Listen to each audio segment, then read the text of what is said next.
Vamos a avanzar al punto 7, que es la justificación por la fe.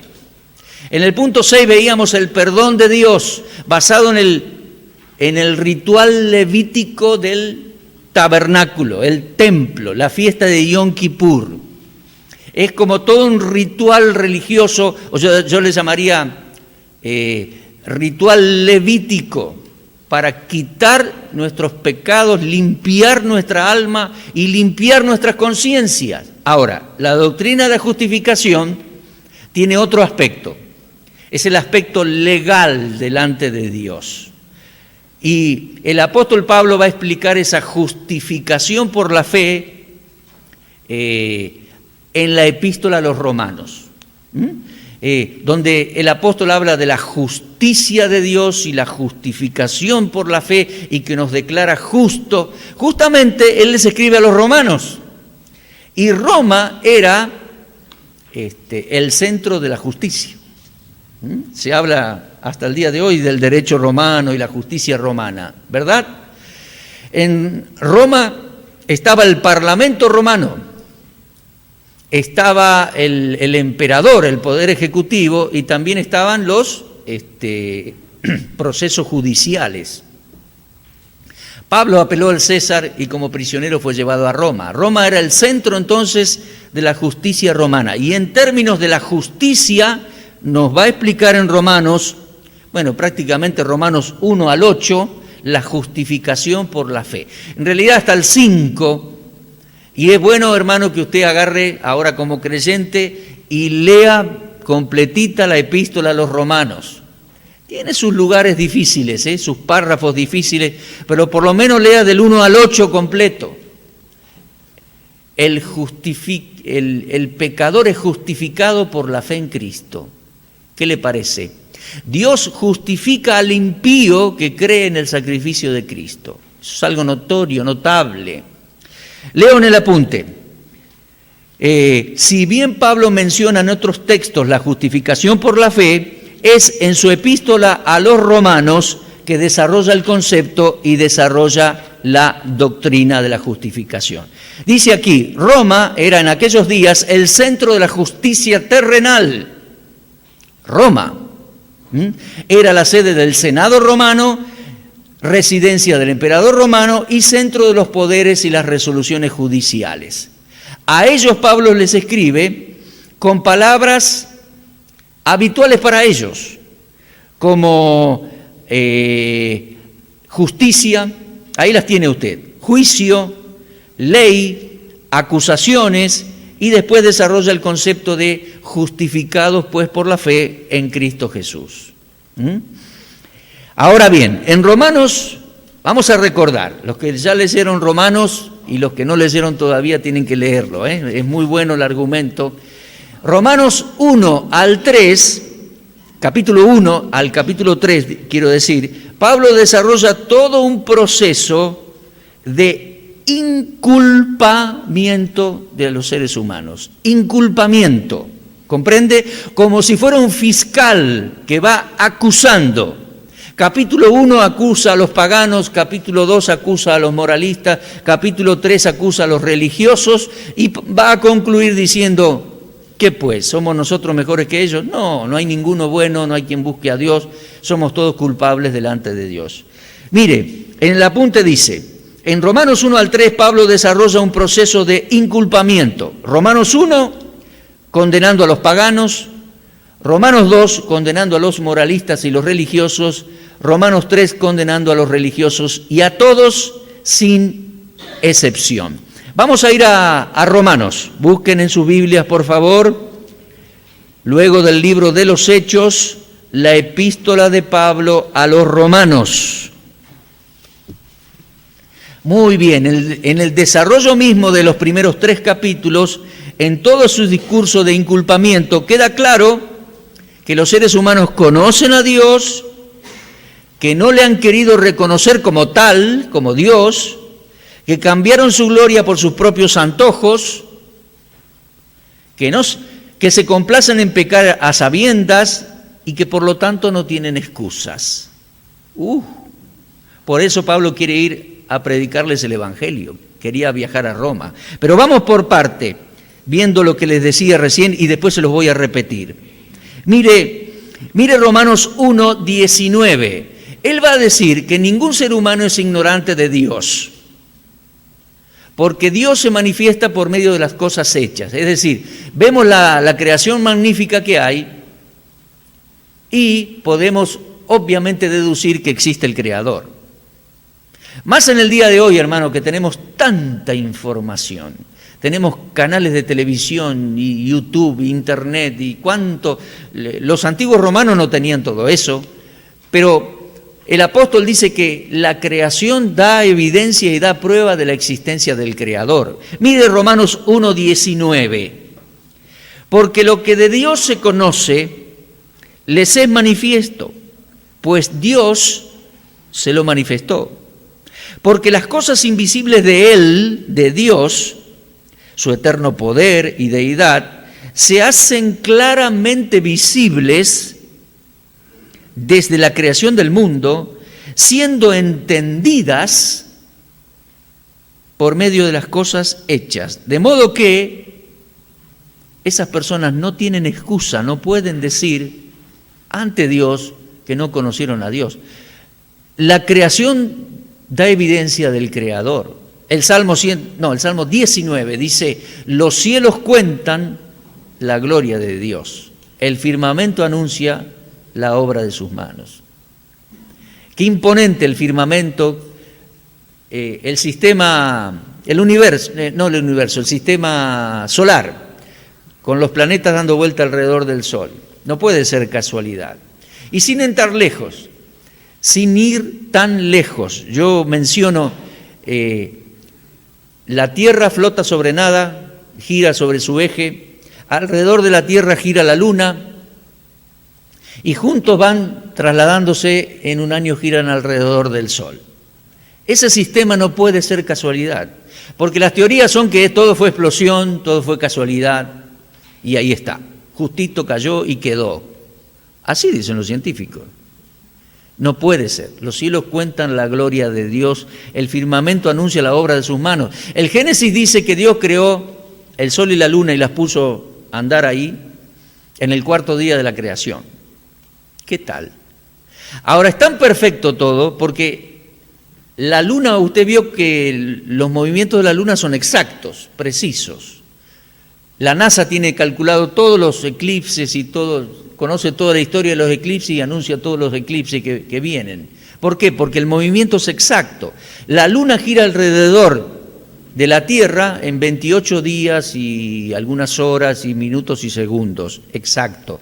¿Y sabe qué? En el mismo cantidad de tiempo gira sobre su propio eje. De modo que va girando alrededor de la Tierra, pero como gira sobre su propio eje, siempre a la Tierra le muestra la misma carita.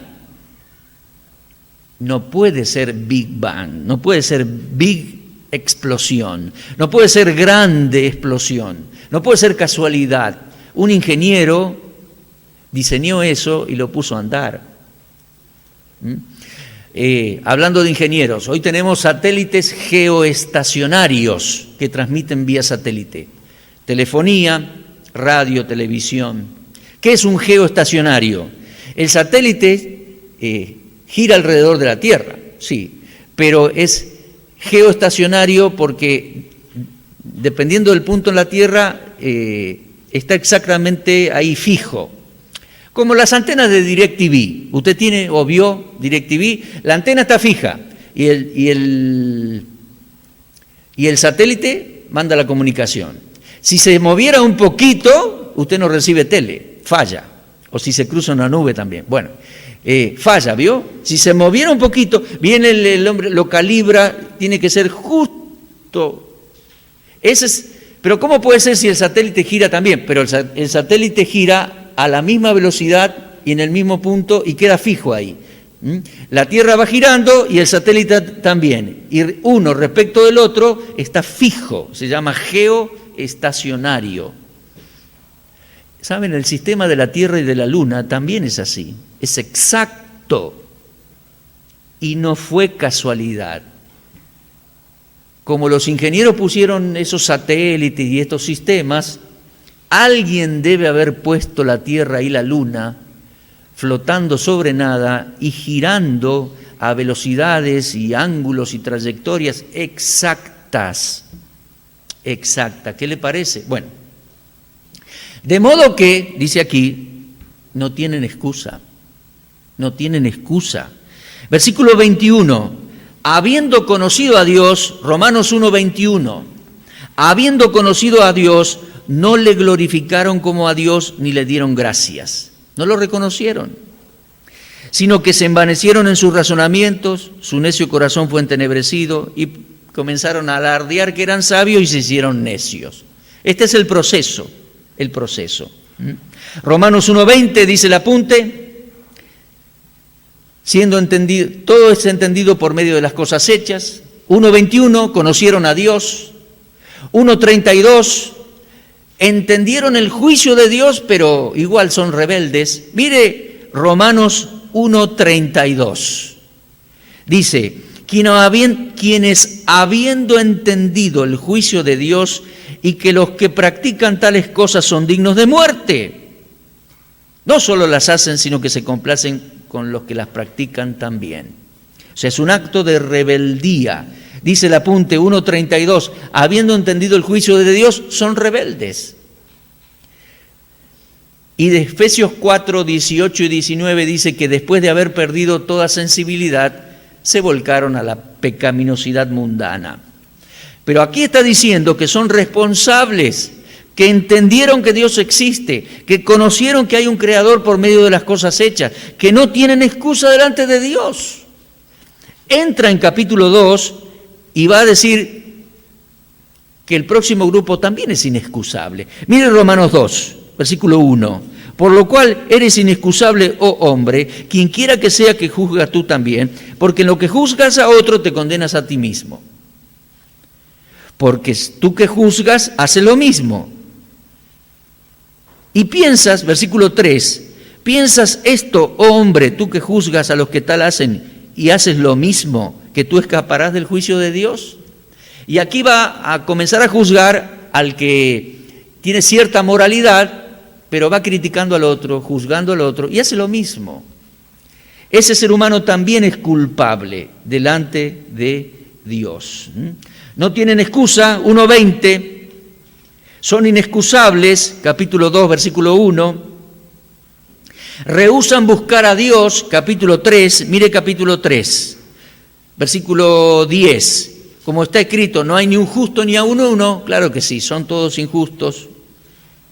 No hay quien entienda, claro, no pueden entender a Dios y todo, su justicia, no hay quien busque a Dios. Este es un reproche. No quiere decir que el ser humano no pueda buscar a Dios, sino no hay quien busque a Dios, no hay quien haga lo bueno, no hay quien quiera oír.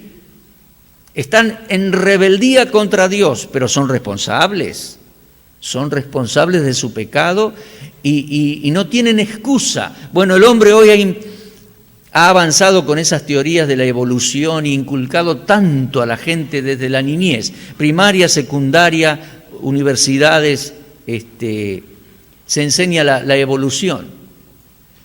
Eso ha producido tinieblas en la mente de la gente. Pero es claro que la creación cuenta del Creador. Así que no tienen excusa, son inexcusables. Y termina diciendo Pablo, ya hemos acusado, mire Romanos 3, versículo 9. Léalo completito en casa, hermano. Romanos 1, 2, 3. Y dice Pablo en Romanos 3, 9, ¿qué pues? ¿Somos nosotros, los judíos, mejores que ellos? En ninguna manera. Pues ya hemos acusado. Les dije, capítulo 1, 2, 3, Pablo es una especie de fiscal acusando a la humanidad delante de Dios. Es un proceso para reconocer nuestra maldad y nuestros pecados, ¿no? Pero dice, ya hemos acusado a judíos y gentiles que todos están bajo pecado. Mira el 19, Sabemos que todo lo que la ley dice, lo dice a los que están bajo la ley, para que toda boca se cierre y todo el mundo quede bajo el juicio de Dios. Esa es la condición de los seres humanos. Legalmente hablando y desde el punto de vista de la justicia de Dios, los romanos sabían bastante de eso, todos los seres humanos somos culpables ante Dios. Culpables y rebeldes, porque habiendo oído, muchos no quisieron escuchar. ¿Se da cuenta? Leo de nuevo el parrafito ese que les leía recién. Piense, hermano, escuche. Dice, en el desarrollo de los 3 capítulos de Romanos 1, 2, 3, en todo ese discurso de inculpamiento, queda claro que los seres humanos conocen a Dios, que no le han querido reconocer como tal, que cambiaron su gloria por sus propios antojos, que se complacen en pecar a sabiendas y que por lo tanto los seres humanos no tienen excusas delante de Dios. Por eso Pablo quería ir y predicarles el Evangelio, porque en Dios hay un ofrecimiento de salvación. Damos vuelta a la hoja y dice, pero ahora hay esperanza. Ese pero está en Romanos 3. Mire por favor, Romanos 3, 20 dice, ya que por las obras de la ley ningún ser humano será justificado delante de Dios, porque por medio de la ley es el conocimiento del pecado. Mira el 21 y dice, pero ahora Dios, queridos hermanos, ha provisto salvación, ha provisto la manera legal de justificar al impío. ¡Epa! Lo vuelvo a decir.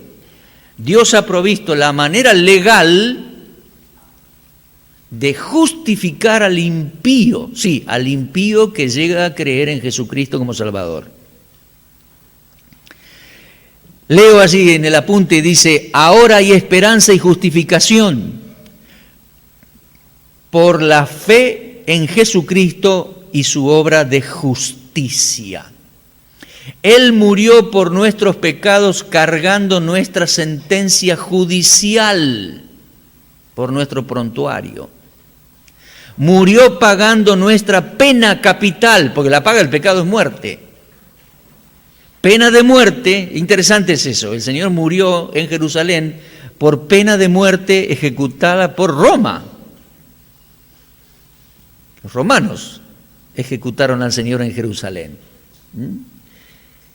Y ahora Dios justifica al impío que cree en Jesucristo como Salvador. Porque Él pagó nuestra condena, Él pagó nuestra pena judicial.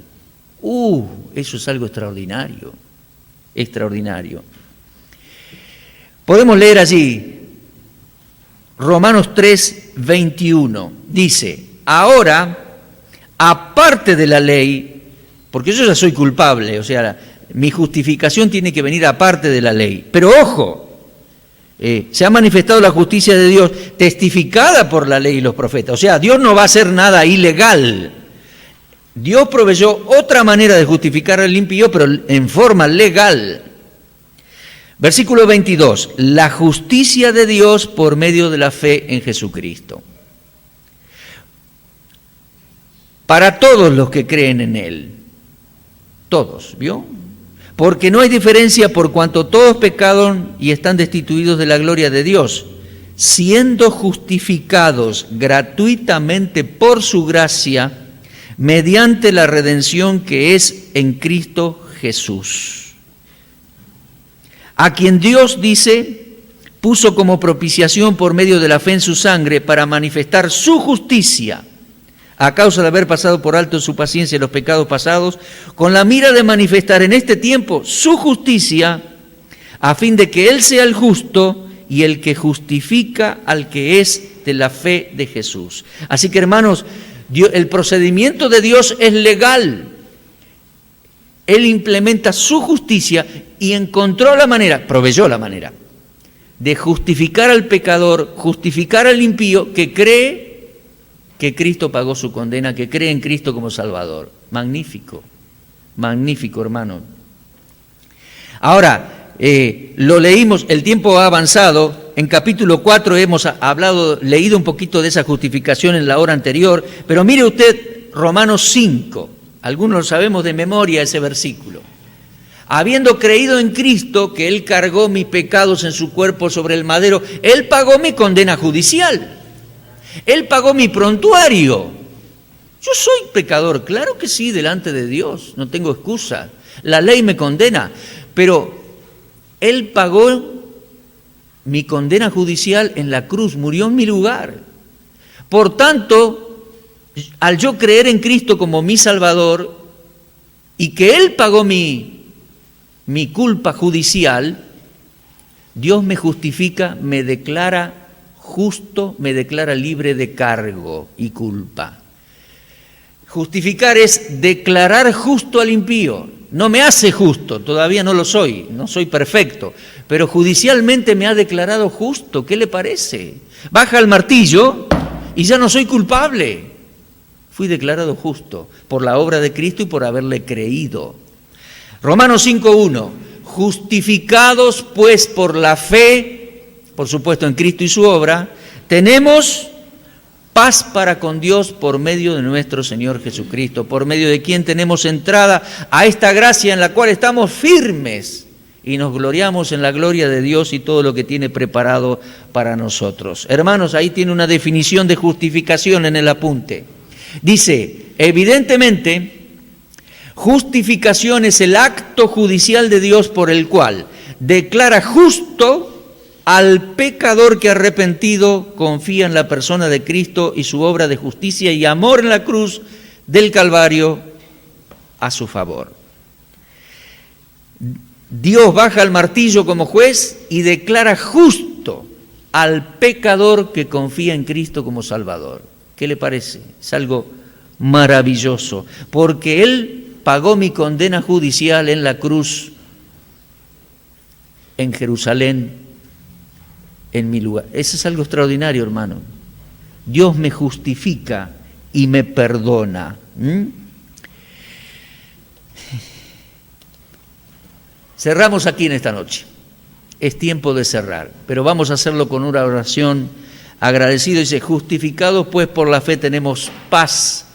Después va a hablar de santificación por fe y la gloria futura. La veremos en los días que vienen. Si usted regresa, mañana miércoles, jueves, viernes.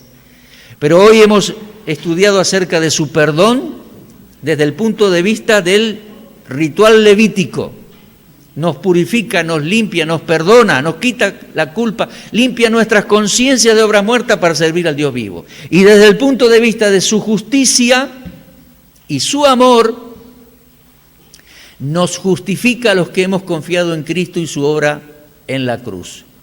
Porque al cargar nuestros pecados en su cuerpo sobre el madero, Él pagó nuestra condena, muriendo bajo pena capital romana.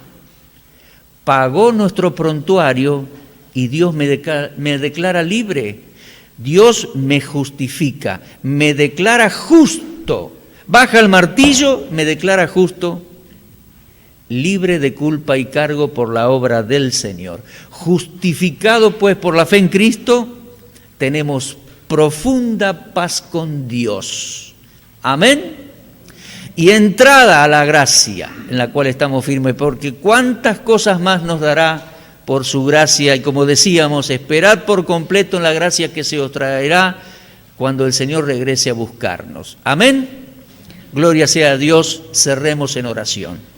Dios y Padre, muchísimas gracias, porque aunque éramos culpables y estábamos bajo juicio condenatorio de tu santa ley, tú has provisto una forma de tener justificación delante de la justicia de Dios.